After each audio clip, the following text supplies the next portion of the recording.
Então vamos lá. A Caridade, pelo Espírito de São Vicente de Paulo. Sociedade de Estudos Espíritas, sessão de 8 de junho de 1858. Sede bons e caridosos, eis a chave do céu, posta em vossas mãos. Toda a felicidade eterna está contida nesta máxima: amai-vos uns aos outros. Não pode a alma elevar-se às regiões espirituais senão pela dedicação ao próximo. Ela não encontra felicidade e consolação senão nos arroubos da caridade. Sede bons, ajudai os vossos irmãos, pondo de lado essa horrível chaga do egoísmo. Esse dever cumprido vos deve abrir as vias da felicidade eterna. Aliás, quem dentre vós não sentiu o coração pulsar e sua alegria íntima expandir-se pela prática de uma obra de caridade? Não deveríeis pensar senão nesta espécie de volúpia proporcionada por uma boa ação, com o que permaneceríeis sempre no caminho do progresso espiritual. Não vos faltam exemplos, só a boa vontade é que é rara. Vede a multidão de homens de bem, cuja lembrança piedosa a vossa história relembra. Eu poderia citar aos milhares aqueles cuja moral não tinha por objetivo senão melhorar o vosso globo. Não vos disse o Cristo tudo quanto concerne as virtudes da caridade e do amor? Por que são postos de lado os seus divinos ensinamentos? Por que os ouvidos são tapados às suas divinas palavras e o coração é fechado para todas as suas máximas suaves? Muito bem, vamos comentar um pouquinho essa introdução. Vocês estão me vendo aí agora, né? Beleza, vamos fazer assim então. O que acontece aqui? Ele começa fazendo, o texto é sobre a caridade, né? Então ele começa colocando aqui a caridade como uma ferramenta, né? Uma ferramenta de evolução espiritual. Né? Quando ele coloca ali que não pode elevar-se a alma às regiões espirituais, senão pela dedicação ao próximo, ele já vai colocando, posicionando a caridade nessa condição de uma ferramenta para a nossa evolução espiritual. E ele vai fazer o texto todo, ele vai embasar em cima desse pilar que ele tá nos mostrando aí, né, que é a caridade como essa ferramenta. Ele já coloca um outro ponto antagônico ali, que é o egoísmo. Né? Então, a caridade ela é uma antítese do egoísmo. O egoísmo é a origem de todos os males, de todas as nossas más inclinações ali, a raiz está no egoísmo. Ele já começa colocando esses dois pontos aí, um longe do outro, para depois vir recheando esse espaço que ele deixou com o texto dele. Aí ele segue uma linha interessante ali, que ele vai falar dos efeitos da caridade, os efeitos de nós praticarmos a caridade. E ele coloca até efeitos físicos, né? Quem não sente o coração pulsar, a alegria, aquele sentimento bom, né? Então ele vai trazer esses efeitos físicos que a caridade nos dá. E aí ele fala ali que a gente não deveria pensar em outra coisa que não fosse o que é proporcionado por uma boa ação ali. Ela não deveria pensar senão nesta espécie de volúpia proporcionada por uma boa ação. Então, olha só, ele traz efeitos até físicos de uma boa ação, e ele fala, você não devia pensar em outra coisa que não só a volúpia de sentir esses efeitos. E aí eu me lembrei do Maurício Crispim uma vez, numa palestra que a gente estava ouvindo com ele, né? O Maurício daquele jeito, né, expansivo, doidão dele falar ali, ele falou assim, falando da caridade também, desses efeitos físicos que a gente sente, né, de cura, de melhoria no nosso estado geral, de ânimo e tudo mais. E aí ele parou e gritou para todo mundo assim, então a gente tem que ser caridoso, nem que seja por egoísmo. Então olha que legal. Aqui ele põe a caridade e o egoísmo lá na ponta. E ele recheia isso de uma forma que até por egoísmo vale a pena ser caridoso. Né? Então vale a pena ser caridoso mesmo pensando na gente. Se eu falar assim, eu vou ser caridoso porque é bom fisicamente, é bom. Né? Então eu achei muito interessante quando ele coloca isso aqui, me remeteu o Maurício na mesma hora ali. Ele fala aqui que não faltam bons exemplos, o que falta para nós é a vontade. A vontade é rara. Então ele fala, os bons exemplos são muitos, mas a vontade é rara. A gente vai ver no Livro dos Espíritos, quando a gente estuda ali, que, na verdade, a vontade ela tem um poder imenso, né? Então, a gente tem um poder imenso através da vontade.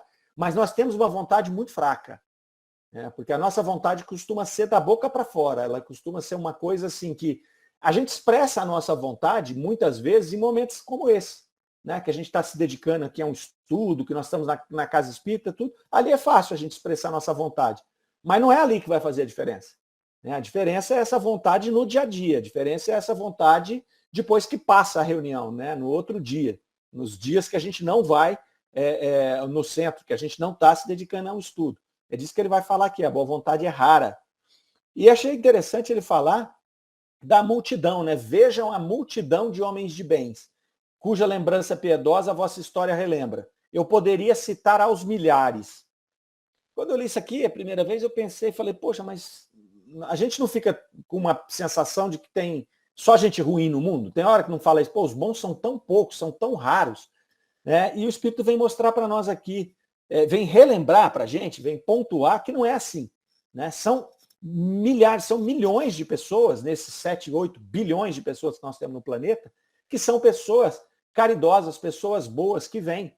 Nós falávamos disso semana passada, eu acho que nós falamos aqui, eu misturo tudo, as coisas que a gente faz, mas o que acontece? O problema é que, falávamos sim, no finalzinho, quando o Vitor provocou lá a respeito da identidade do espírito, a gente falava sobre a questão da história, né? Porque a história, ela traz para nós alguns exemplos que são marcados na história, mas tem tantos que a gente não sabe, mas que estão aí, né? Que são essas almas caridosas que devem servir de exemplo. Então, se a gente parar e pensar, por exemplo, na história do nosso círculo aqui, nós vamos ver várias pessoas, centenas de pessoas que são assim, mas que não estão nos livros de história, né? A dona Rosinha, por exemplo, ela vai estar nos livros de história do Luz e Amor, né, Marlene? Do círculo dela aqui. Mas se você avança 3 quarteirões, as pessoas muitas vezes não conheceram a dona Rosinha.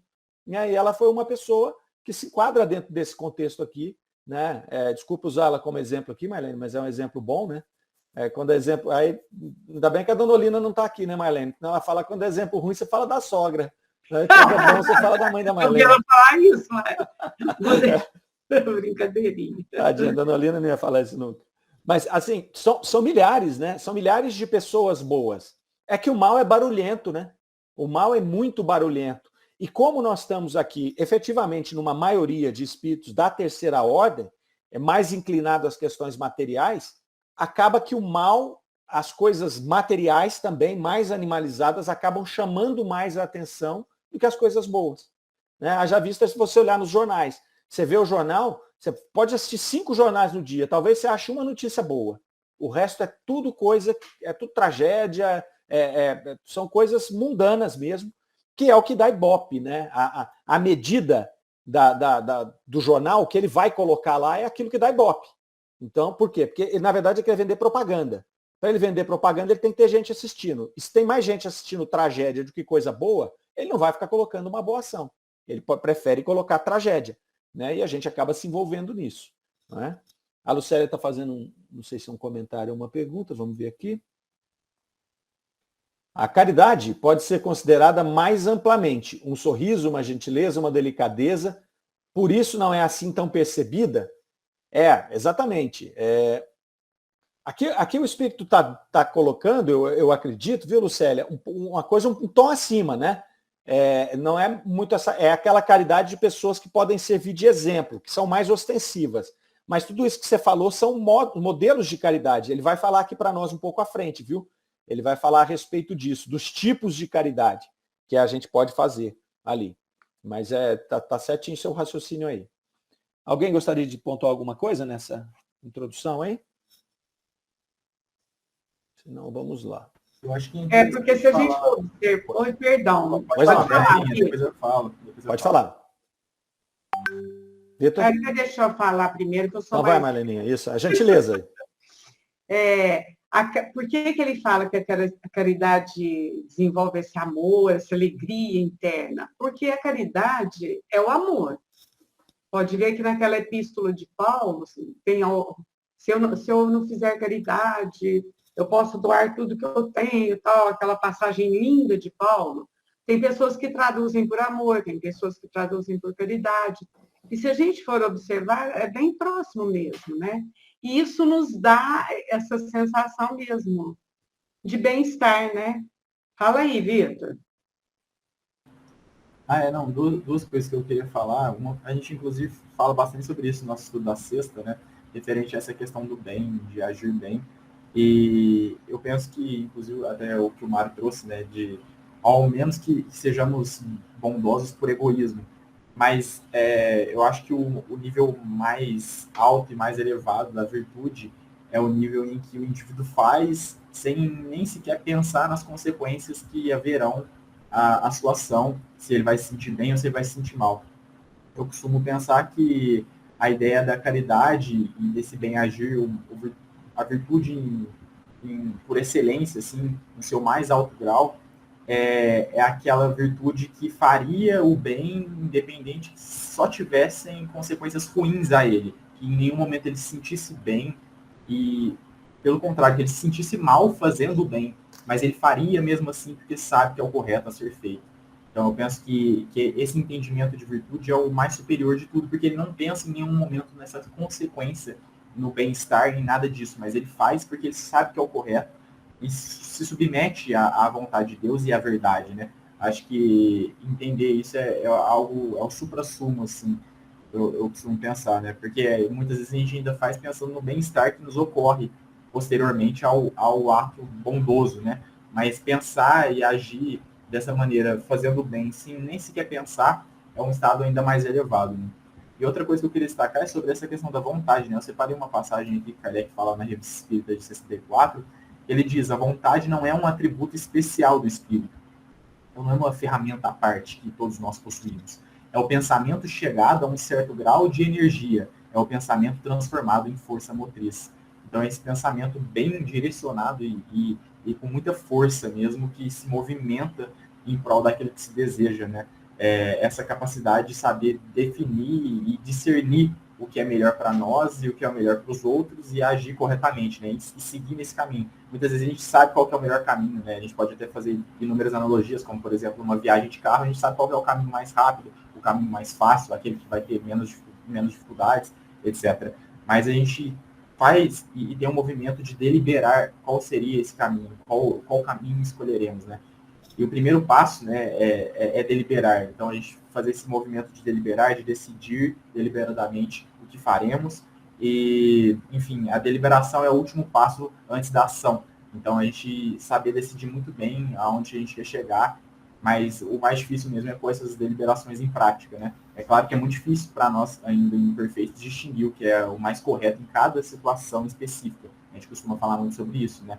Até no nosso estudo da sexta, eu já trouxe algumas vezes essa referência de que o Aristóteles fala sobre essa dificuldade de agir corretamente, de ser caridoso, aqui, principalmente nesse texto que nós estamos falando, né? A gente pode trazer para esse contexto. Ele diz assim que a dificuldade de se acertar, de agir corretamente, de definir o que é mais virtuoso em cada situação, é a mesma dificuldade de se definir com quantos grãos de areia se faz um montinho de areia. Porque é muito difícil para nós, principalmente imperfeitos e incapacitados intelectualmente ainda, se formos comparar, né, com espíritos superiores. Então essa dificuldade é muito comum com que erremos, né? E a gente não deve se sentir tão mal assim por errar. Óbvio que a gente tem que entender o nosso erro, buscar progredir, mas é normal com que erremos. Perfeito, Vitor. Perfeito. Boas colocações aí. Quando você colocou ali, né, dessa questão da caridade, dela ser algo intrínseco em nós e você fazer naturalmente, eu acho que o Espírito vem, de fato, provocar a gente, né, a fazer. Ele vem dizer, ó, seja caridoso, nem que seja por egoísmo, né? Isso foi a frase do Maurício, mas o Espírito aqui vai falar mais ou menos a mesma coisa em outras palavras, né? Se a gente, por que eu acho que ele faz essa provocação? Se a gente for lá em Francisco de Assis e for ler a biografia dele, a história dele, ele vai contar que no começo, né? Porque ele era abastado, tudo, e aí depois ele faz aquela conversão toda. E no começo do processo dele de atuação com os pobres, né, com aqueles miseráveis todos, ele falava que ele tinha nojo de abraçar as pessoas, que ele tinha um asco, ele era um cara acostumado com as coisas boas ali e tudo mais, ele não tinha esse contato com essas pessoas miseráveis. E aí ele começa a fazer aquela conversão Então ele fala que ele se lançava, era um sacrifício para ele poder se aproximar daquelas pessoas que estavam sujas, que estavam ali mal cheirosas e tudo, e mesmo assim ele fazia. E aí ele vai falando que esse ato vai se tornando natural, né? Então, eu li uma frase hoje que fala assim, todo dia eu tento fazer alguma coisa boa, né? Porque a bondade também se aprende. E eu acho que a caridade também se aprende, né? Então, se você vai fazendo, acho que a provocação do Espírito é essa, né? Pô, faz que você vai ver como é bom. Aí a pessoa vai fazendo para aliviar a consciência, para sentir esses efeitos que a Marlene também colocou, né? Porque é uma conexão, a gente conecta com o nosso espírito, conecta com os demais espíritos, se conecta com Deus, né? Então, a gratidão de ver aquele espírito que você ajudou feliz de alguma forma, né? Então, quer dizer, são muitos sentimentos que são ali,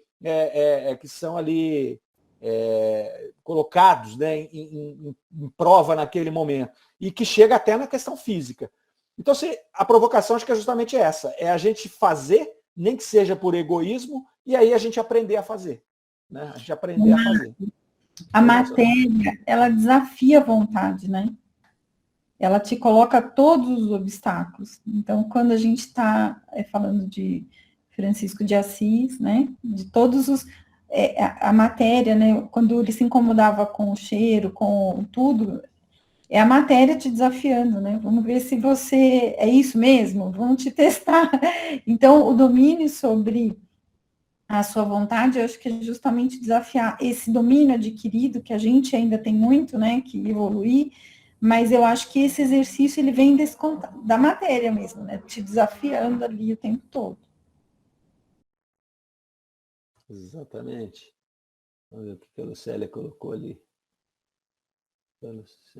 O Vitor, a vontade não é um atributo, foi o que ele explicou para nós ali. Aí a Lucélia colocou lá, imagino, Vitor, que estaremos assim quando a lei estiver impregnada no espírito e for o nosso jeito natural de agir, quando formos espíritos evoluídos, mas não significa que essa não seja a nossa meta. O Vitor complementou lá, a excelência só se adquire através do hábito. Então é isso mesmo, né? Mesmo os espíritos mais evoluídos, eles passaram por onde nós estamos, né? E eles foram treinando. Olha, a gente está falando de Francisco de Assis, que é um exemplo assim, talvez ainda distante da nossa realidade, mas ele tinha, na verdade, um comportamento muito parecido com a maioria das pessoas, que era esse comportamento que a Soraya falou, um comportamento dominado pela matéria, né? Dominado pelos prazeres, pelas facilidades que ele tinha, né? Porque ele era de uma família abastada ali, né? E aí ele foi se convertendo, aquilo foi se tornando natural no seu espírito, a ponto de chegar onde o Vitor falou, de que aí essa deliberação ela fica natural, né? Eu não consigo deliberar de outra forma. Eu não consigo fazer de outra forma. Porque muitas vezes a gente vê que assim, você só faz aquilo que você tem em si. Então você só faz o mal porque a gente ainda tem o mal em nós. Nós temos o mal em nós, não é? A partir do momento que a gente vai limpando isso, se eu não tiver mais o mal em mim, mesmo que eu queira, eu não consigo fazer, né? Então, a gente falava na semana passada da oportunidade, né? Então, se eu tenho más inclinações, é muito possível que a hora que eu tiver uma oportunidade, essa má inclinação pula na minha frente, né, Soraya? É o que você está falando, ela pula na nossa frente, porque ela é mais fácil, ela está mais próxima do nosso instinto animal ali. Agora, a partir do momento que você vai eliminando isso, vai ficando natural essa deliberação, vai ficando natural o que o Vitor falou ali lá atrás também, de você fazer uma caridade, mesmo sabendo que aquilo vai ser ruim para você, né? Então, eu sei que isso não vai ser bom para mim, mas é o certo a fazer, eu não tenho outra coisa para dar. Né? Eu só tenho isso para dar. Já pensou que maravilhoso, a hora que a gente não tiver nada para dar que não seja o bem? Né? Aí o que o Cristo, os cristãos faziam. Pode queimar meu corpo, pode me jogar para os leões, você pode fazer o que você quiser, eu não tenho mais nada para te dar. Né? Eu não consigo te dar outra coisa. Você pode me torturar, você pode fazer o que você quiser. Né? O que o torturador faz? Ele te testa nessa matéria, né, Soraya? Até você contar o que ele quer. Agora, quando você não sabe, ele pode te matar, que você não vai contar para ele, você não sabe. Se a pessoa que a gente não tiver um mal, a pessoa pode nos desafiar, pode nos fechar no trânsito, pode xingar todo mundo, pode não dar dinheiro para o hospital, pode fazer o que você quiser, que você não vai ter um sentimento ruim para ela. Você não tem esse sentimento ruim, eu não posso te dar o que eu não tenho, meu amigo. Né? Acho que é bacana, acho que foi o que o Francisco de Assis fez, né? Ele foi se despojando desses sentimentos, jogando isso tudo fora, até chegar num ponto que ele não tinha mais nada para dar que não fosse o amor, que não fosse a caridade, que não fosse ele mesmo. né? E aí ele dá até o corpo físico, né? Você quer me matar, me mate, me leve, pode, à vontade, né? À vontade. Não tenho mais, né? Não sou eu mais que vivo, né? O Paulo já nos diz, não sou eu que vivo, é o Cristo que vive em mim. Então, não pode apedrejar ele, podia apedrejar, prender, fazer, soltava, ele ia lá, continuava fazendo. Né? E ele falava, não sou eu que vivo, é o Cristo que vive em mim. Ele já tinha se despojado dessas coisas todas. Né? Vamos lá? Vamos seguir um pouquinho? Ô, Mário, pois não, pode falar. Biografias, né, de Francisco de Assis, existem muitas boas, né, e elas desmistificam muito o santo de Francisco de Assis, né, e trazem muito o homem de Francisco de Assis para entendermos esse processo de desenvolvimento dele. Então, de maneira alguma, né, quando a gente vê os feitos dele, a gente pensa, nossa, que santo de fato, né, que homem sublime. Mas quando se lê as biografias, né, principalmente aquelas que foram escritas próximas a ele, ali no período dele, é muito interessante porque a gente vê essa dificuldade dele nas ações. Muitas vezes ele não queria fazer algumas coisas, em alguns momentos ele relutava consigo mesmo, e ele passava por muita dificuldade, gente. Então, assim, aquele dito conhecido, né, que a gente vê os troféus, mas não vê a caminhada de quem conquistou esses troféus, né? Então, quando a gente vê só os troféus, parece tudo lindo, mas quando a gente vê a caminhada, a gente vê as dificuldades intrínsecas a ela. E aí a gente percebe e traz para nós também, porque quando se vê só os troféus, fica muito distante, porque fica parecendo que ele não sofreu nada para atingir aquilo que ele atingiu. E ele sofreu e muito, né? Inimaginavelmente ele sofreu. Então, assim, é interessante esse exercício da biografia, e inclusive eu adoro biografias, porque trazem isso para nós, né? A gente vê a dificuldade do homem, e é assim que funciona, né? Não é diferente disso, ele não era um santo. Isso é muito legal, né? Eu acabei de ler a Paulo de Tarso do Roden, reler, né? Já li umas 3, 4 vezes.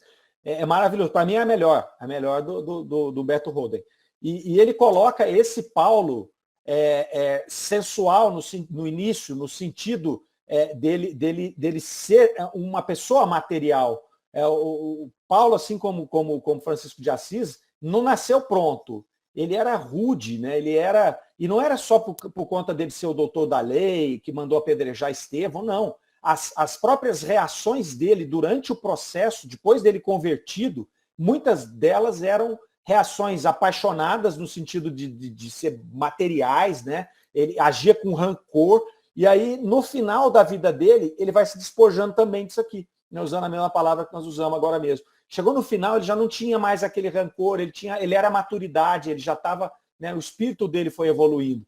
Né? Se a gente pega aqui num exemplo nosso, aqui, o Chico Xavier mesmo, quando você vê uma biografia boa dele, né, que não coloca ele como um santo apenas, mas como um homem que lutou pra caramba, que teve as suas dificuldades aqui.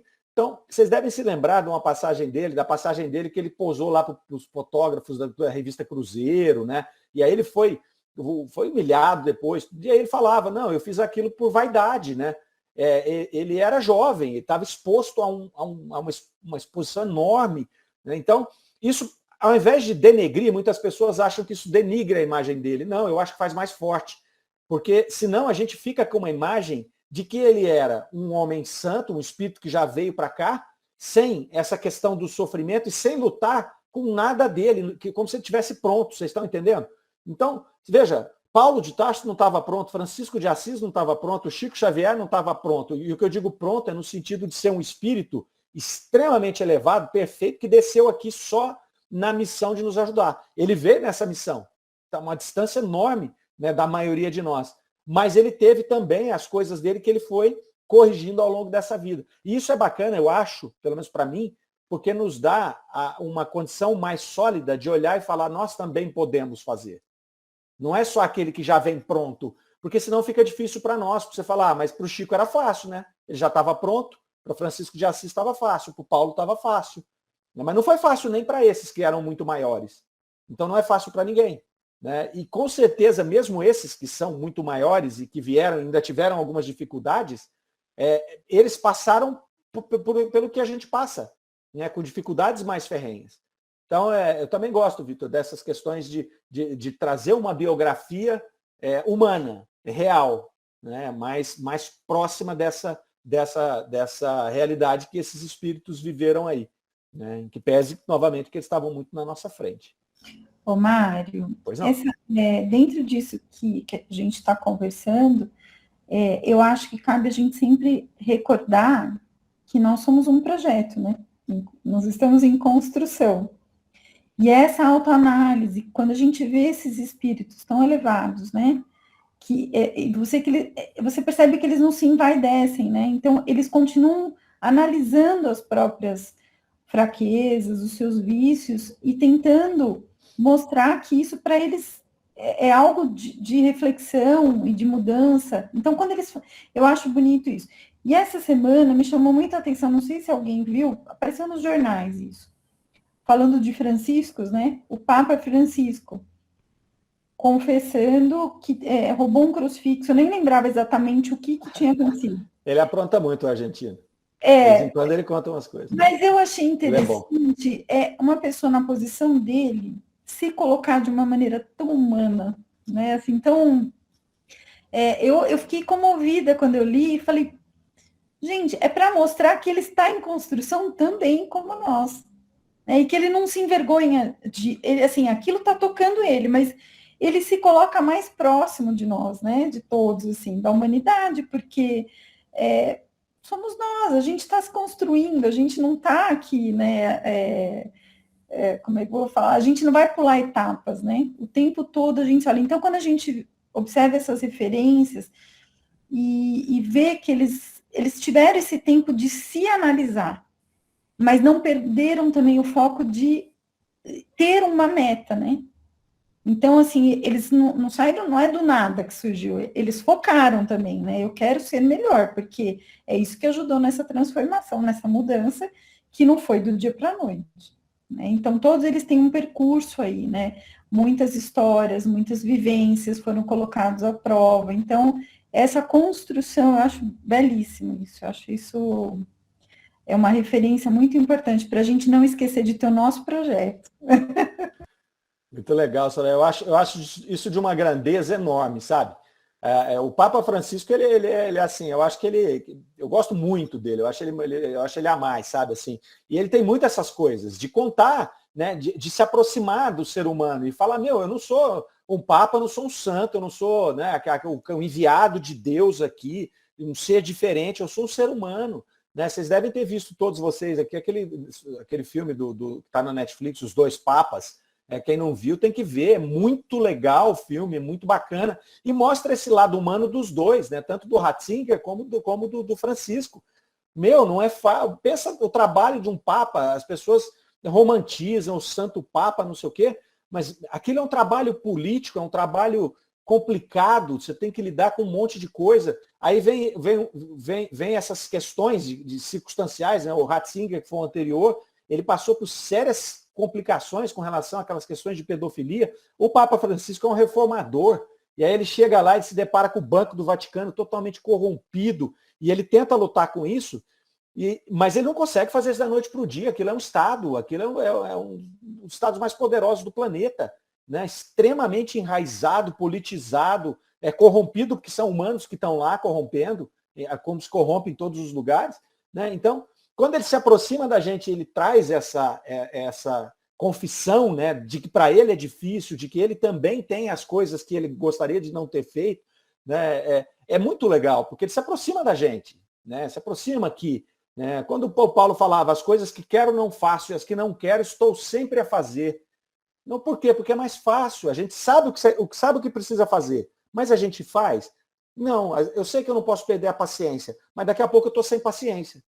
Não é? Então, aí você fala, putz, mas quando eu falar, perdi a paciência de novo, aí tá bom? É uma forma de eu me policiar da próxima vez. Né? Aí da próxima vez eu escolho, eu faço uma prece antes, tomo umas 5 gotinhas de Rivotril, eu vou nessa, eu vou escolhendo ali. Né? Quando foi muito difícil, eu tomo umas gotinhas antes, falando, eu não vou brigar com o prefeito hoje, eu não vou brigar com o fulano hoje. Então, né? Mas é assim, são os altos e baixos. Quando esses seres que estão lá na frente fazem isso, você fala, nossa, dá pra gente também. Né? Dá para a gente fazer esse projeto que a Soraya falou, dá para a gente seguir a coisa ali, mas a gente vai ter os nossos desvios, eles também tiveram, né?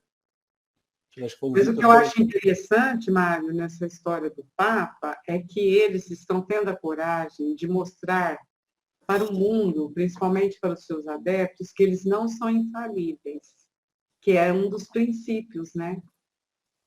Então, Você vê que está mexendo com a cabeça dos adeptos, né? Tem gente que não gosta dele. Então, eu acho interessante isso. Romantiza, né, Marlene? Se você romantiza uma coisa e você acaba tirando ela do foco principal, que é mudar o ser humano. Né? Qualquer religião, ela tem por intuito mudar o ser humano, melhorar o ser humano. Aí quando você cria uma distância muito grande, você cria esses representantes de Deus numa distância muito grande, o ser humano olha e fala, tá bom, isso é legal, mas não é para mim. Aí eu passo a depender da graça do outro e não construir esse projeto. Né? Não adianta, por mais que possa haver e há essa graça, esse auxílio, essa influência, ninguém vai pegar na nossa mão e fazer o nosso trabalho. Nosso trabalho somos nós que vamos fazer. Né? Então, quando eles falam, olha, eu também estou aqui fazendo o meu trabalho, não é fácil para mim, eu não sou um emissário de Deus que estou aqui sentado num trono, dando ordens e fazendo juízo das pessoas. Não, minha vida também é dura. Né? Nosso grupamento aqui tem falhas, tem seres humanos, tem problemas de pedofilia, de corrupção, de tudo, como em todos os lugares. Por quê? Porque são humanos trabalhando com as coisas. Não são seres divinos. Né? Então, isso é muito, muito interessante. Né? E é interessante quando vem essas comunicações aí recheadas dessas coisas. Você vê, nós não saímos da introdução ainda. Né? A gente achou que ia fazer 2 hoje. A gente não saiu da introdução. O Vitor colocou ali, ó, né? Poderia sempre o homem, pelos seus esforços, vencer suas más inclinações? A resposta, sim. E por vezes, fazendo esforços bem pequenos. O que lhe falta é a vontade. Quão pouco dentre vós fazem esforços. Essa aqui que é o que eu tinha dito realmente sobre a vontade. Né? Então, fazendo esforços bem pequenos. Então, se nós fizermos um pequeno esforço, é que a gente não faz. A gente não faz, a gente não se policia. A gente, né? É isso. Nós somos quem nós somos. Não adianta ficar aqui choramingando também. A gente tem que olhar isso, né, como uma autoanálise e fazer. E usar os exemplos, como o Vicente de Paulo falou aqui, né? Olhar os exemplos aqui que você tem aos milhares. Então sempre tem pessoas, e acho que esses exemplos até, a gente fica buscando também, às vezes, o exemplo perfeito.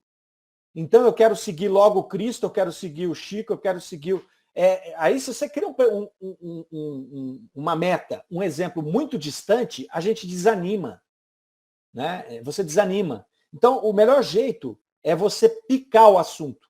Às vezes eu sempre viajei sozinho, na minha vida inteira, né, pelo meu trabalho. E eu viajo 500, 600 quilômetros sozinho, já viajei 800 quilômetros sozinho. E as pessoas dizem assim, mas como é que você faz? Eu falo assim, eu não penso onde eu vou chegar. Eu pico a minha viagem nas cidades que eu vou. Então, por exemplo, se eu vou daqui a São Paulo, eu falo, bom, primeiro eu vou em Ribeirão. Aí eu estou chegando em Ribeirão, eu já cumpri uma meta. Agora eu vou chegar em Porto Ferreira. Depois eu vou chegar em Campinas. Quando eu vi, eu cheguei em São Paulo. Porque se eu já saio de casa falando, eu vou chegar em São Paulo, vai ser daqui 5 horas, para mim é mais difícil. Esse foi o método que eu achei para fazer isso. Né? E a gente pode dar vários exemplos. Pega um exemplo de regime. Eu preciso emagrecer 10 quilos, mas como é que eu vou emagrecer 10 quilos? Né? Os 4 primeiros talvez sejam mais fáceis. Eu tô com vontade, né? Eu quero, é mais fácil mesmo os primeiros, depois a coisa vai ficando mais difícil. Então, se eu pego uma meta e falo, não me serve emagrecer 4, eu só quero 10.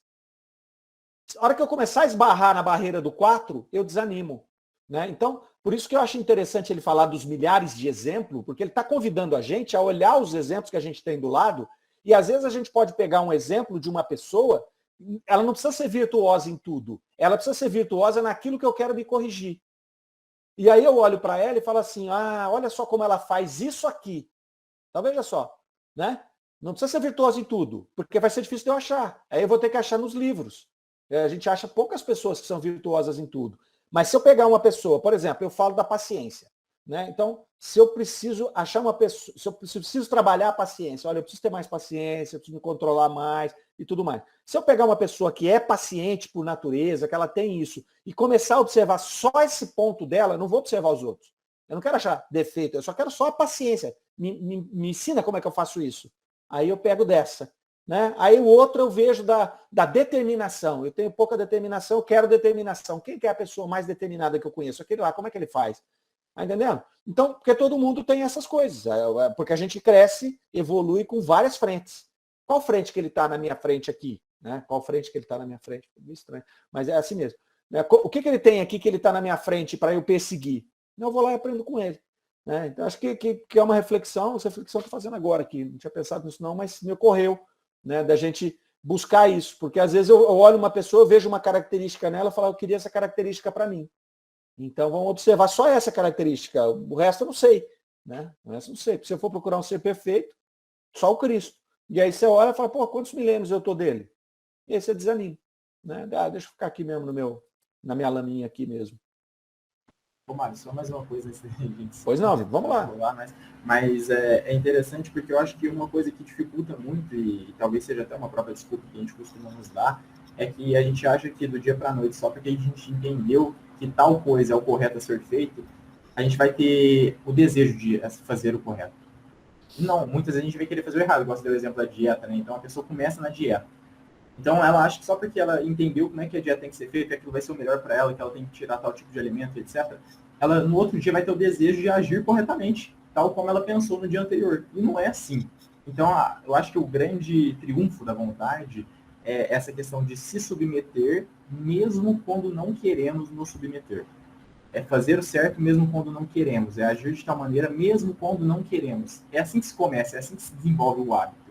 Então, o hábito ele vai estar desenvolvendo a qualidade da nossa ação ao máximo. Então, o hábito ele está desenvolvendo aos poucos. Então, no começo é mais difícil. A gente tem inúmeros exemplos disso. A pessoa que quer parar de fumar, por exemplo, no começo é mais difícil. Mas depois, 1 ano depois, 2 anos depois, aquilo já está tranquilo para ela. Já voltou a ser normal não fumar. Então, assim, é interessante a gente pensar sobre isso e entender que a gente não vai ter vontade de fazer o certo pelo simples fato de entendermos que é o certo. Mas que é preciso, primeiro, que tenhamos disciplina, e essa disciplina está ligada à vontade de agir corretamente primeiro. E aí sim desenvolver o gosto por fazer aquilo. Show. É isso aí, Vitor. Você falou assim do desejo, né, e da ação. Então, às vezes a gente tem o desejo, depois colocar em ação é outra questão. E tem mais um item que eu gostaria de acrescentar, que é a persistência. Né? Porque às vezes a gente tem o desejo, a gente toma a ação e vai... são os 4 quilos que eu falei do regime, sabe? O começo você vai bem, mas a hora que você começa a encontrar as dificuldades, a hora que entra na rotina, você perde, você não tem persistência para continuar. Esse é um grande drama nosso de seres humanos. Né? A gente encontra poucas pessoas que têm a persistência de fazer. Pega tudo o que a gente vai fazer na vida. Pega um Cohen, né, Marlene? Você pega um Cohen, começa com 50 pessoas, termina 5. Termina 8. Né? Por quê? Porque as pessoas vão perdendo o interesse.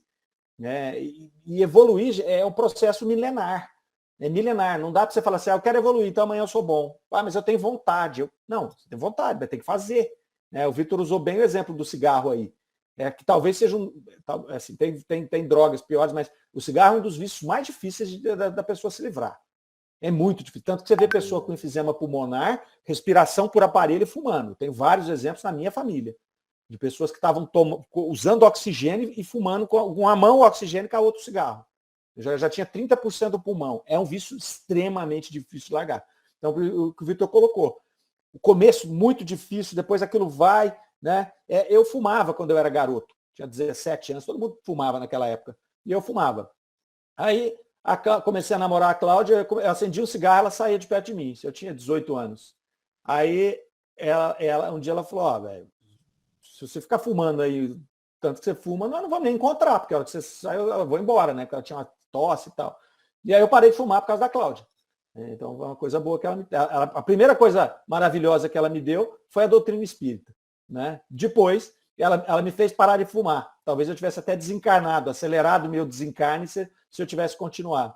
Né? Então, só que uma coisa que 10 anos depois, eu ainda sentia o gosto do cigarro na boca e vontade de fumar. 10 anos depois que eu parei. Olha como é difícil a gente deixar para trás aquilo não é um hábito, aquilo é um vício, né? uma má inclinação, uma coisa que vai acelerar o seu processo desencarnatório e você fica enraizado nele. Né? Foram 10 anos, mais de 10 anos para poder me livrar daquele... Eu sonhava que eu estava fumando. Eu acordava e sonhava que eu estava fumando. Entendeu? Então, é muito complexo. Então, a persistência é uma coisa difícil. Então a gente tem a vontade, tem a ação, tem que passar por esse passo. Né? Não adianta eu ter a vontade, se eu não tiver ação, não chego nem na persistência. Ação e a persistência. Tem que fazer, tem que fazer. Aí depois vira um hábito. Quando vira um hábito, você não consegue fazer mais diferente. A gente sente falta. Né? Então, às vezes, quantas vezes a gente vê a pessoa falar assim, quando não tem a reunião de quarta-feira, eu sinto falta. A gente já está aqui fazendo essa reunião há mais de 2 anos. E as reuniões nossas acontecem assim no centro. A pessoa fala, minha reunião de segunda, se eu não vou, eu não estou completo, eu sinto falta, porque se tornou um hábito já, uma coisa que nós já nos acostumamos a fazer. Então é muito interessante essa colocação e a gente insiste na persistência aí, porque a rotina ela é desgastante. Né? Você começa a fazer, aí você entra na rotina, é chato, né? É chato, o dia a dia é chato, aquela coisa é chata. Mas quem falou que ia ser fácil? Né? Quem falou que ia ser instantâneo? Ninguém falou isso. Ô, Mário, mais bonitinho que a criança aprendendo a andar? Então, quantas vezes ela cai, levanta, e eu fico olhando, eu fico encantada até hoje. Quando a criança começa a tentar andar, eu falo, gente, olha isso, que coisa mais linda. Né? A gente precisa resgatar, tá dentro da gente. Né? E aí você pensa, né? Aquele serzinho, né? Aquele cabeção, né? O corpo, a perninha fininha, sem força, musculatura. Né? Se não fosse esse instinto, né, nosso que faz ele cair, levantar, de querer andar, a gente estava engatinhando até hoje, né? Muito mais fácil engatinhar do que segurar o corpo inteiro, ereto. Né? Então é um excelente exemplo, né? É um excelente exemplo. A receita está dentro da gente, né?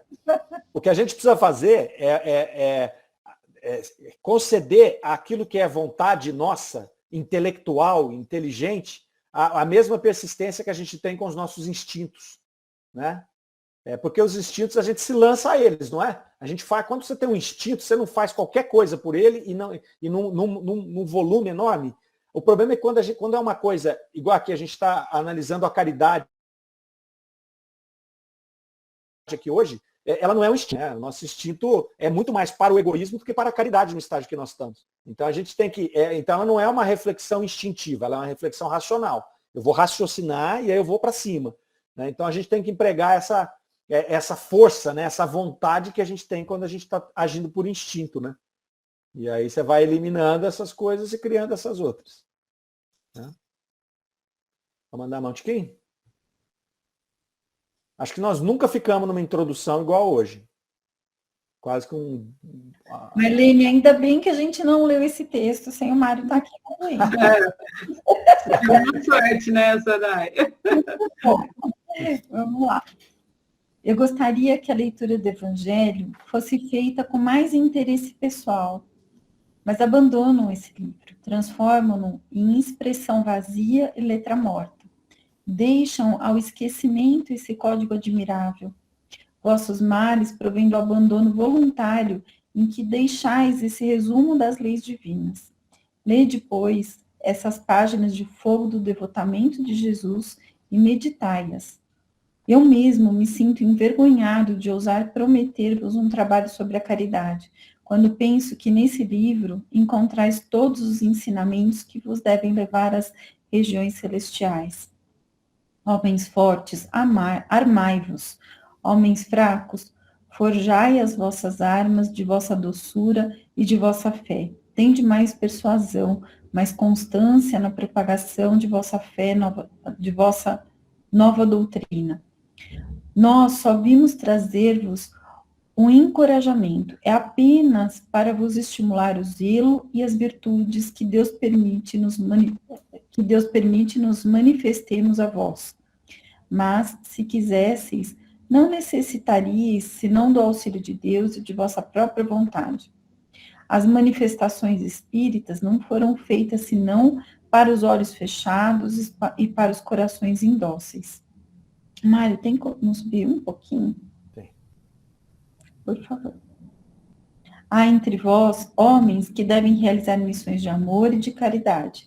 Escutai-os, exaltai a sua voz, fazei resplandecer os seus méritos, e vós próprios sereis exaltados pelo desinteresse e pela fé viva de que vos impregnarão. Muito bem, vamos voltar aqui. O que acontece aqui? Olha só, esse outro trecho que interessante. Ele volta a falar aqui do interesse pessoal. E aí ele vai falar do evangelho, né? Eu gostaria que a leitura do evangelho fosse feita com mais interesse pessoal, né? Por quê? Por que esse interesse pessoal que ele está falando? Ele não falou lá atrás a respeito das sensações que a gente deveria fazer, nem que fosse para sentir essas sensações. Agora ele volta aqui e fala, pega o evangelho e leia com interesse pessoal. Né? Por quê? Porque se você fizer uma leitura do evangelho, né, naquela aura de uma coisa mística e tudo mais, você não está fazendo essa análise. O que ele está propondo aqui? Por que nós vamos ler o evangelho com interesse pessoal? Porque eu, ao ler o evangelho, eu tenho que refletir em mim aquilo que eu preciso mudar. E aí eu vou usar o evangelho como um instrumento para me ensinar a mudar aquilo que eu preciso. Eu li assim esse trecho. Né? Porque qual seria o interesse pessoal? O interesse pessoal da minha reforma. Não é só para olhar o que está escrito lá, ver as passagens de Jesus, não. Né? Ver o que ele quis dizer com uma determinada parábola. Mas, ok, eu vou entender aquilo. Mas uma coisa é eu entender, outra coisa é eu usar aquilo e falar assim, ó, para mim, o que está servindo isso aqui para mim? Né? Porque não adianta eu entender uma parábola para explicar para os outros. Acho que é isso que ele está chamando a gente aqui. Né? Eu preciso entender uma parábola, o que essa parábola está falando para mim. Porque é muito fácil eu falar para os outros. Né? É a coisa mais fácil do mundo. Nós precisamos, nós necessitamos, nós temos.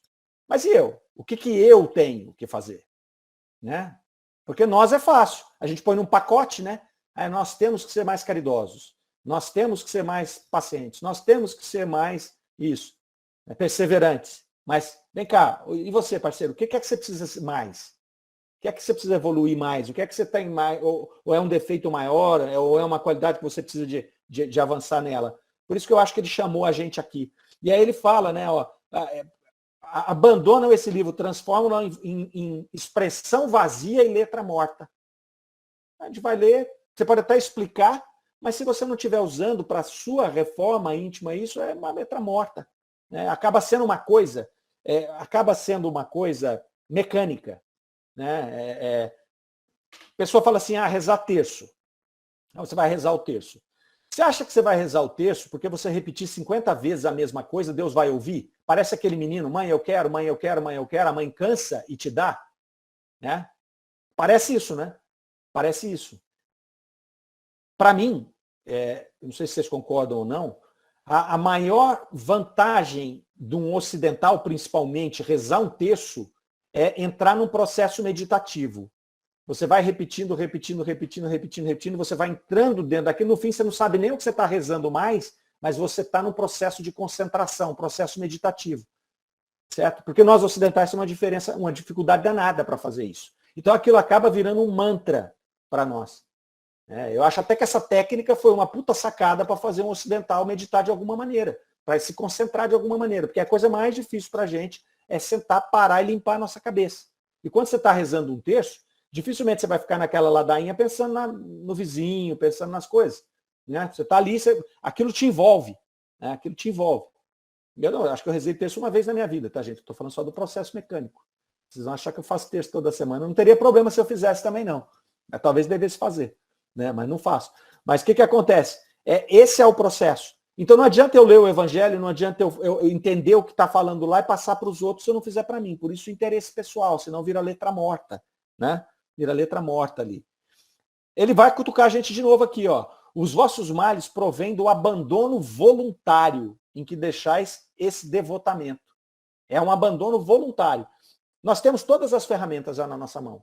A gente abandona voluntariamente. É um tremendo puxão de orelha isso aqui. A hora que a gente começa a esmiuçar, é um tremendo puxão de orelha do espírito com uma bondade estonteante. Né? Em nenhum momento ele está apontando o dedo para ninguém, mas ele vai falando as coisas, você fala, nossa, ele está pendurado aqui na minha orelha. Ele está puxando a orelha da gente aqui. Né? Então, ó, um abandono voluntário dessas leis.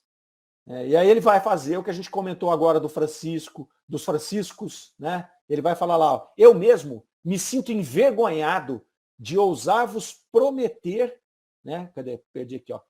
De ousar-vos prometer um trabalho sobre a caridade.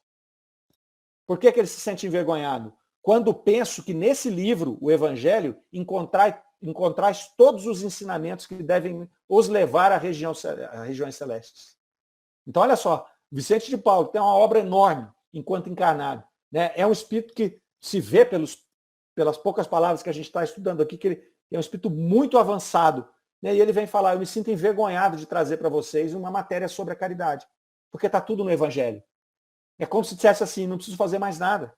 Né? Tem uma frase atribuída a Gandhi que ele fala, do Sermão da Montanha em específico. Se fossem queimados todos os livros do planeta Terra, sobrasse só o Sermão da Montanha, a humanidade estaria salva. Só o Sermão da Montanha, não precisava mais nada. Né? O que ele está nos falando aqui, né? Dando essa demonstração até de humildade. Né? Ele sabe que ele está falando com a gente que está longe ainda, que ele tem muito para ensinar, mas a hora que ele olha para desculpa, para o Evangelho, ele fala, eu estou envergonhado até de falar isso aí para vocês. Basta ler lá, está tudo lá. Aí ele faz de novo o que ele fez com a caridade e com o egoísmo, ele vai fazer de novo aqui nesse outro parágrafo que a gente vai entrar agora, quando ele fala assim, homens fortes, armai-vos, e homens fracos, forjai as vossas armas de doçura, de fé. Né? Olha que bacana. Né? Os mansos herdarão a terra. Não é? É isso mesmo, né? Os herdarão é a terra mesmo, né, gente? Então, ele está criando, de novo, essas duas pontes. É uma forma que ele usou aqui para exemplificar no texto dele. Né? Então, você é forte, então se arma e continua se matando aí. Né? Aquele que se acha forte. Né? Você se acha forte perante o quê? Agora, aquele que é fraco, que se acha fraco, se arme dessa fé, dessa doçura. Né? Vamos ver quem vai fazer mais estrago. Né? Esse aqui pode jogar bomba nos lugares, pode matar todo mundo, mas esse aqui é aquele que vai ficar gravado no coração das pessoas. É aquele que vai, de fato, modificar as pessoas. Né? Porque o forte, o que se impõe pela força, pela arma, pelo poderio, o que ele faz é conquistar o medo das pessoas. Né? Nem o respeito ele não conquista. Quem vai por essa outra via conquista o respeito e o amor das pessoas.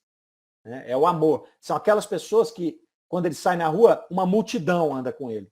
Pega o Gandhi, né? Ele sai na rua, uma multidão andava com ele. Chico Xavier não podia sair na rua, né? Saia na rua, que uma multidão, todo mundo queria abraçar, queria tocar, queria sentir. Imagina Jesus, né? Jesus, no meio do apostolado dele lá, ele não conseguia mais fazer nada, eles não conseguiam nem comer, né? Porque era uma multidão inteira em cima. Por quê? Porque a pessoa, ela quer sentir, ela quer sentir a própria atmosfera espiritual daquele ser, né? Que está distribuindo esse amor, que está distribuindo essa grande potência, né, de fluidos ali. Tende mais persuasão e mais constância na sua vontade. Também o que nós falamos agora mesmo. Olha os conselhos que ele está dando. Né? A gente avançou um pouco nisso lá nas reflexões que a gente estava fazendo. Ele vai pedir para nós aqui. Persuasão e constância. Tem que ter constância na vontade. Tem que vir trabalhando, tem que vir se esforçando para isso, para que você possa conseguir chegar lá na frente, porque o trajeto é diferente.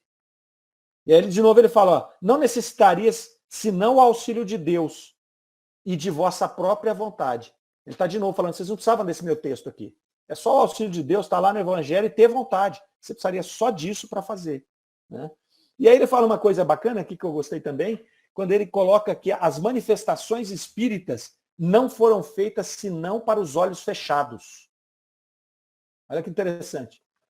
As manifestações espíritas não foram feitas senão para os olhos fechados e para os corações indóceis. Por quê? Porque é aquele que ainda precisa da prova material.